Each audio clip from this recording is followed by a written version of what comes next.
கர்த்தராகிய இயேசு கிறிஸ்துவின் நாமத்தினால அன்பின் வாழ்த்துக்கள். தெய்வம் தாமே நாம் ஒவ்வொருவருடைய நம்மை பாதுகாத்து நம்மை ஆசீர்வதித்து நம்மை வழி நடத்துவாராக. ஆமென். இப்பொழுதும் கர்த்தர் நம்மோடு பேசும்படி நாம் ஜெபிக்கலாம். ஆமென். என்னுள்ளம் அன்பை பாடும், என் நாவு உம் நாமம் போற்றும், என் இதயம் மகிழும், எனக்கென்றும் நீர் போதும். இயேசுவே என்றும் நீர் போதும். உம் நேசத்தாலே சோகமானேனே, உம் பாசத்தால் பீடிக்கப்பட்டேன். உம் நாமத்திற்குள் சுகம் கண்டேனே, உம்மாலே ரட்சிக்கப்பட்டேன். உம்மாலே ரட்சிக்கப்பட்டேன். உம் அன்பு பெரியது, உம் நாமம் உயர்ந்தது, என் இதயம் மகிழ்ந்தது, நீ போதும் என்றது. உம் அன்பு பெரியது, உம் நாமம் உயர்ந்தது, என் இதயம் மகிழ்ந்தது, நீ போதும் என்றது. என்னுள்ளம் அன்பை பாடும், என் நாவு உம் நாமம் போற்றும், என் இதயம் உம்மில் மகிழும், எனக்கென்றும் நீர் போதும். இயேசுவே என்றும் நீர் போதும். ஆமெனப்பா. எங்கள் உள்ளம் உம்முடைய நாமத்தை குறித்து மேன்மை பாராட்டும் ராஜா. இந்த நாளையும் கூட தேவன் எங்களோடு பேசுகிறார். இயேசுவின் நாமத்தினாலே நாங்கள் செபித்து ஜெயம் எடுக்கிறோம். ஜீவனுள்ள நல்ல பிதாவே, ஆமென். அல்லேலூயா. இந்த நாளையும் கர்த்தர் நம்மோடு பேசும்படியாய் அப்போஸ்தலர் 19ஆம் அதிகாரம் 10வது வசனம். 2 வருஷ காலம் இப்படி நடந்ததினாலே ஆசியாவிலே குடியிருக்கிற யாவரும் கிரேக்கருமாகிய எல்லாரும் கர்த்தராகிய இயேசுவின் வசனத்தை கேட்டார்கள். ஆமென். அல்லேலூயா. 2 வருஷமா இப்படி நடந்ததுனாலே, எப்படி நடந்ததுனாலே அப்படின்னு பார்த்தோம்னா, அதற்கு மேலே ஒரு வார்த்தை இருக்கு பாருங்க, அனுதினமும் சம்பாஷித்து கொண்டு வந்தான். கிறிஸ்து திறனு என்னும் ஒருவனுடைய வித்தியாசாலையில் பவுல் அனுதினமும் கர்த்தர் தான் மெய்யான தெய்வம், கர்த்தர் தான் கிறிஸ்து அப்படின்னு சொல்லி அவன் என்ன செய்கிறான்னா திருஷ்டாந்தப்படுத்தினான். ஆமென். இயேசுவே கிறிஸ்து என்று யூதர்களுக்கு திருஷ்டாந்தப்படுத்தினான். அப்போஸ்தலர் ரொம்ப ஆழமான சத்தியங்கள் உள்ள ஒரு அப்போஸ்தலர், ரொம்ப முக்கியமான புத்தகம், எல்லாமே ரொம்ப முக்கியம். அவரோட வார்த்தை இது படிக்க படிக்க அநேக வெளிப்பாடுகள். ஆமென். இதில் என்ன சொல்லப்பட்டிருக்குன்னா 18, 19 2 அதிகாரமும் இன்னைக்கு நம்ம பார்க்க போகிறது அப்போஸ்தலர். ஆமென். இதில் 19ஆம் அதிகாரத்தில் 10வது வசனம், கர்த்தராகிய இயேசுவின் வசனத்தை கேட்டார்கள் முதலாவது. 2வது அதிலேயே 17வது வசனம், கர்த்தராகிய இயேசுவின் நாமம் மகிமைப்பட்டது. ஆமென். அதிலேயே 19ஆம் அதிகாரத்தில் 20வது வசனம், இவ்வளவு பலமாய் கர்த்தருடைய வசனம் விருத்தி அடைந்து மேற்கொண்டது. ஆமென். அல்லேலூயா. முதலாவது கர்த்தராகிய இயேசுவின் வசனத்தை கேட்டார்கள். 2வது கர்த்தராகிய இயேசுவின் நாமம் மகிமைப்பட்டது. 3வது கர்த்தருடைய வசனம் இவ்வளவா பலமாய். 20ஆம் வசனம் 19ஆம் அதிகாரம் அப்போஸ்தலர், கர்த்தருடைய வசனம் விருத்தி அடைந்து மேற்கொண்டது. ஆமென். அல்லேலூயா. அவருக்கு ஜெயம். மேற்கொண்டதுன்னு என்ன? ஒரு ஜெயம். ஆமென். அப்போஸ்தலனாகிய பவுலை பற்றி நமக்கு தெரியும். இவர் சவுலா இருந்து 9ஆம் அதிகாரம் ஃபுல்லாக நம்ம பார்த்தோம்னா எப்படி பவுலா மாறினான்னு தெரியும். ஆனால் அதில் ஒரு ஆச்சரியம் என்னென்னா, நீங்கள் படிங்க, அப்போஸ்தலர் 1ஆம் அதிகாரத்துலேருந்தே படிங்க. 28 புஸ்தகங்கள், 28 அதிகாரம் உண்டு. அதை பார்க்கும்போது உங்களுக்கு தெரியும். பவுல் 9ஆம் அதிகாரத்தில் தான் பவுல் என்றவர். 8ஆம் அதிகாரத்தில் 7ஆம் அதிகாரத்தில் என்ன ஆகும்னா, தேவான் அவனை கல்லெறியும் பொழுது அங்கே சவுல் தன்னுடைய அந்த அவனுடைய அந்த வஸ்திரங்களை அவர் காவல் காத்துட்டு இருந்தான்னு சொல்லி எழுதப்பட்டிருக்கு அந்த இளைஞன். ஆமென்.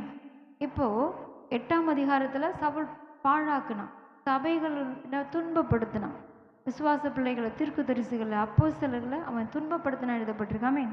அல்லேலூயா. இப்போ 9ஆம் அதிகாரத்தில் தான் கர்த்தராகிய இயேசு கிறிஸ்து சவுலே சவுலே முள்ளில் உதைக்கிறது உனக்கு கடினமாம். ஆமென். என் உன்னை தொடுகிறவன் கண்ணின் கருவிழியை தொடுகிறான். அல்லேலூயா.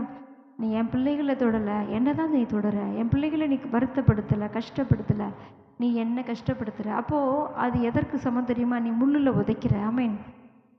சவுலே, முள்ளில் உதைக்கிறது உனக்கு கடினமா? ஆமேன் அப்படின்னு சொல்லி அவரை உடனே அந்த சவுல்கிட்ட பிடிச்சது உடனே, ஆண்டவரே நான் என்ன செய்ய சுத்தமாக இருக்கிறீர். ஆமேன்.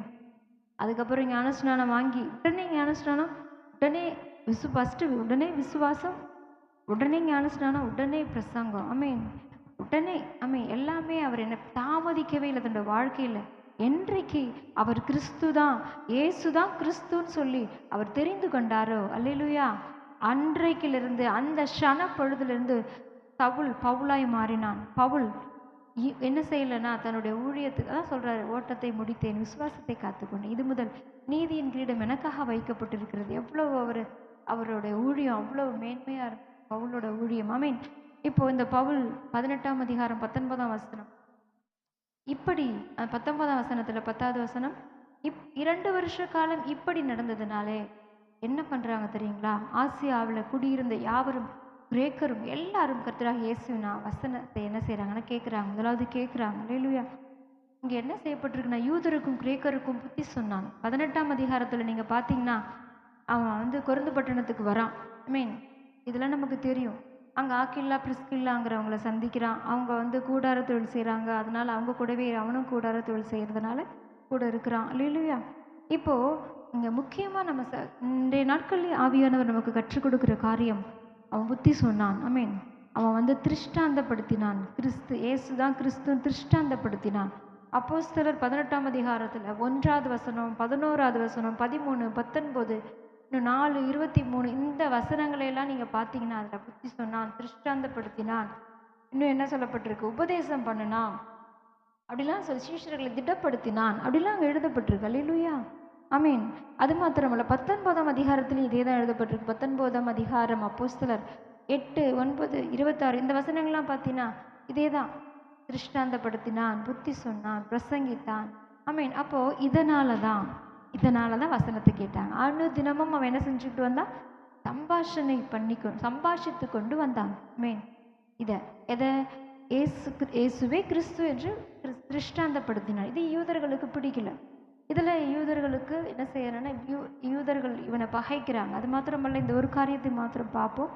முக்கியமாக இங்கே 19ஆம் அதிகாரத்தில் நம்ம பார்க்கக்கூடிய காரியம் என்னென்னா, இதில் இந்த 19ஆம் அதிகாரத்தில் என்ன செய்வாங்கன்னா, மந்திரவாதிகள், நிறைய மந்திரவாதிகள் என்ன செய்வாங்கன்னா, பவுலின் கைகளினால் அநேக விசேஷித்த அற்புத அடையாளங்கள் நடக்கிறத பார்த்தோன்னே 13ஆம் வசனத்தில், அப்பொழுது தேசாந்திரிகளாய் திரிகிற மந்திரவாதிகள் யூதரில் சிலரும் என்ன செய்கிறாங்கன்னா, பொல்லாத ஆவி பிடிச்சிருந்தவங்களை போய் கர்த்தராகிய இயேசுவின் நாமத்தை சொல்ல துணிந்து பவுல் பிரசங்கிக்கிற இயேசுவின் பேரில் ஆணையிட்டு உங்களுக்கு கட்டளையிடுகிறோம் என்றார். அப்போ அது நமக்கு தெரியும். பிரதான ஆசாரியனாகிய கேவா என்னும் ஒரு யூதனுடைய குமாரன் 7 பேர் இப்படி செய்கிறாங்க. ஆனால் அவங்க என்ன செஞ்சிச்சு நமக்கு தெரியும். இந்த பொல்லாவ ஆவி பிடிச்சிருந்த அந்த மனுஷர்கள் என்ன செஞ்சாங்க? இந்த கர்த்தராகிய இயேசு கிறிஸ்து பவுல் பிரசங்கிக்கிற இயேசுவின் நாமத்தை சொல்ல துணிந்த அந்த மந்திரவாதிகள் அந்த பிரதான ஆசிரியருடைய பிள்ளைகளெல்லாம் நிர்வாணமாக்கி அங்கே என்ன செஞ்சாங்கன்னு எழுதப்பட்டிருக்கல இல்லையா? அப்போது அவங்க காயப்பட்டு தான் ஓடி போனார்கள் எழுதப்பட்டிருக்கு.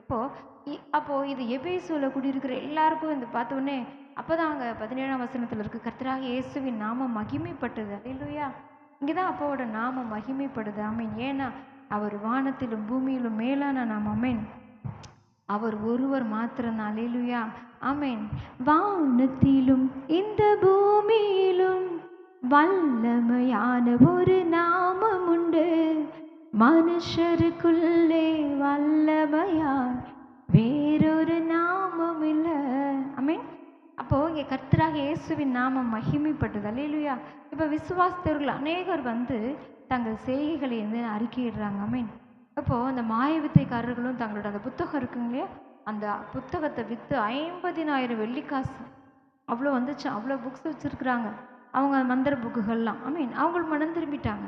ஆனால் இதில் ஒரு தட்டான், அடுத்த இதில் பார்த்தீங்கன்னா தட்டான் கோவில் செய்கிறாங்க. தீனாளுக்கு இது நான் சுருக்கமாக சொல்கிறேன்.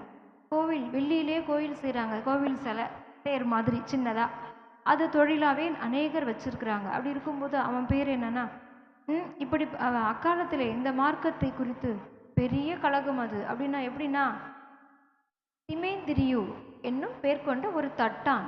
அவன் இன்னைக்கு நமக்கு பார்க்குறோம்ல, வெள்ளி செய்கிறது அவங்க பேர் தட்டான். வெள்ளி ஆபரணங்கள், பொண்ணு ஆபரணங்கள் இதெல்லாம் செய்கிறதுக்கு பேர் தட்டான். அவன் என்ன செஞ்சுட்டான், இப்போ மந்திரவாதிகள் மனம் திரும்பிட்டாங்க. இந்த தட்டான் என்ன செஞ்சுட்டாங்கன்னா, அவங்க கூட்டம் கூடுறாங்க. இது போல் எத்தனை பேர் தட்டான்கள் இருக்காங்க, எல்லாரும் கூட்டம் கூடி என்ன செய்கிறாங்கன்னா, இல்லை தீனால் அந்த அவங்க அந்த எழுதப்பட்டிருக்கு, அந்த விக்கிரகத்தினோட பேர் எழுதப்பட்டிருக்கு, அவங்க தான் பெரியவங்க, அவங்க தான் பெரியவங்கன்னு எத்தனையோ மணி நேரம் அவங்க என்ன செய்கிறாங்கன்னா ஆர்ப்பரிக்கிறாங்க, கூக்குரல் இடுறாங்க. ஆனாலும் அங்கே என்ன தியானால் அப்படின்னு அங்கே எழுதப்பட்டிருக்கு. ஆமேன்.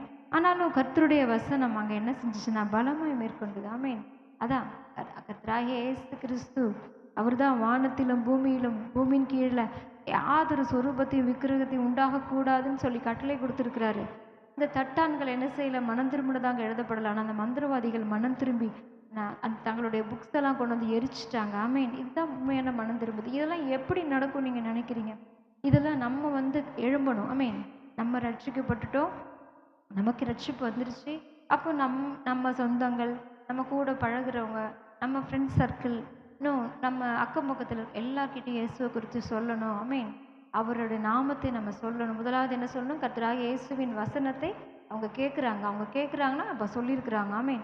அப்போ ரெண்டாவது என்ன ஆகணும்னா, கர்த்தராகிய இயேசுவின் நாமம் அங்கே மகிமைப்பட்டது. ஆமேன். மூன்றாவது என்ன ஆகும்னா, இவ்வளவு பலமாய் கர்த்தருடைய வசனம் விருத்தி அடைந்து மேற்கொண்டது. அதான் அங்கே வெற்றி, ஊழியத்தோட வெற்றி. ஆமேன். அல்லேலூயா. அப்போ ஒருவன் அதான் முக்கியமாக நம்ம அந்த நாட்களில் தெரிந்து கொள்ள வேண்டியது, அந்த பரலோகத்துக்கு போகணுன்னா நம்ம ரட்சிக்கப்பட்டுட்டோம். வாரம் ஞாயிற்றுக்கிழமை ஆராதனைக்கு போகிறோம், பாட்டு பாடுறோம், ஒரு துதிக்கிறோம், வார்த்தையை கேட்குறோம், காணிக்கை கொடுக்குறோம், தசவபாக கொடுக்குறோம், வந்துடுறோம். நாங்கள் என் பிள்ளைங்க எல்லாம் நானும் என் வீட்டாரும் கர்த்தரையே சேவிக்கிறோம். அப்படி இருக்கிறது நல்லது. ஆனால் இன்னும் ஒரு முக்கியம் அங்கே என்னென்னா, அங்கே பிரசங்கிக்கிறாங்க. உங்களால் முடிஞ்ச மட்டும், நம்மளால் முடிஞ்ச மட்டும், ஒரு காய் விற்கிறவங்க வந்தாலும் சரிதான், நமக்கு எப்பெல்லாம் தருணம் கிடைக்குதோ, ஒரு உப்பு விற்கிறவங்க, யாராக இருந்தாலும், கீரை விற்கிறவங்க யாராக இருந்தாலும் இயேசுவின் அன்பை குறித்து சொல்லணும். ஆமீன். அவருடைய அன்பை குறித்து கண்டிப்பாக சொல்லணும். இது நம்ம மேலே விழுந்த கடமை. ஆமீன். அப்படி சொல்லும் பொழுது அங்கே கர்த்தராகிய இயேசுவின் வசனம் என்ன செய்வாங்கன்னா கேட்கப்படும், அவருடைய நாமம் மகிமைப்படும். அவருடைய வசனம் இவ்வளவாய் பரம்பி விருத்தி அடைந்தது, மேற்கொண்டது. ஆமீன். இதனாலும் கூட இந்த வார்த்தையின்படி நாம் செபிக்கலாம். ஆமீன். கர்த்தர் தாமே எப்படி பவுல் இது ஒரு பெரிய மெசேஜ். ஆமீன். இதை நீங்கள் படிக்கணும். அப்போஸ்தலர் 18ஆம் அதிகாரம் 19ஆம் அதிகாரம் ரொம்ப முக்கியம் அது. ஆமீன். அப்படி படிக்கும் பொழுது அங்கே அது ரொம்ப உங்களுக்கு நிறைய வெளிப்பாடுகள் கர்த்தர் வெளிப்படுத்துவார். ஆமீன். நமக்கு இன்னும் நம்ம கர்த்தருக்காக ஏதாவது செய்யலாம்னு சொல்லி கர்த்தர் நம்மளை பயன்படுத்துவார். அல்லேலூயா. ஆமீன். அதனால அந்த நாட்களின் ஆவியானவர் கற்றுக் கொடுக்கறதோட வசனத்தை நம்ம சொல்லணும். அவங்க அப்படி சொன்னாங்க. ஆமீன். அவங்க வசனத்தை கேட்க வச்சாங்க. அவருடைய நாமம் மகிமைப்பட்டது, இயேசுவின் நாமம். இதனால அவருடைய வசனம் விருத்தி அடைந்தது. ஆமீன். அதனால நம்ம ஒப்பு கொடுத்து ஜெபிக்கலாமா இந்த வார்த்தையின்படியே? ஆமீன். வானத்திலும் இந்த பூமியிலும் வல்லமையான ஒரு நாமம் உண்டு. வானத்திலும் இந்த பூமியிலும் வல்லமையான ஒரு நாமம் உண்டு. மனுஷருக்குள்ளே வல்லமையாய் வேறொரு நாமம் இல்லை. ஆமீன். மனுஷருக்குள்ளே வல்லமையாய் வேறொரு நாமம் இல்லை.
வல்லமையுள்ள நாமம் உம்முடைய நாமம் ராஜா. உம்முடைய வசனத்தை எங்கள் ஜனங்க கேட்கணும். உம்முடைய வசனம், உம்முடைய நாமம் அது மகிமைப்படணும் ஐயா. உம்முடைய வசனம் அது பலமாய் மேற்கொள்ளணும் ஐயா. விருத்தி அடைந்து மேற்கொள்ள எங்களுக்கு உதவி செய்யுங்க. விசேஷமாக இந்த சத்தத்தை கேட்கிற ஒரு பிள்ளைகளுக்கும் நீங்கள் ஆசீர்வாதத்தை கொடுங்க. அவங்க தேவைகள் சந்திக்கப்படட்டும். இன்னும் உமக்காக எழும்பி பிரகாசிக்க பிள்ளைகளோடு உம்முடைய கிருபை இருக்கட்டும். இயேசுவின் நாமத்தை நாங்கள் ஜெபித்து ஜெயம் எடுக்கிறோம். ஜீவன் நல்ல பிதாவே, ஆமென். அல்லேலூயா. God bless you.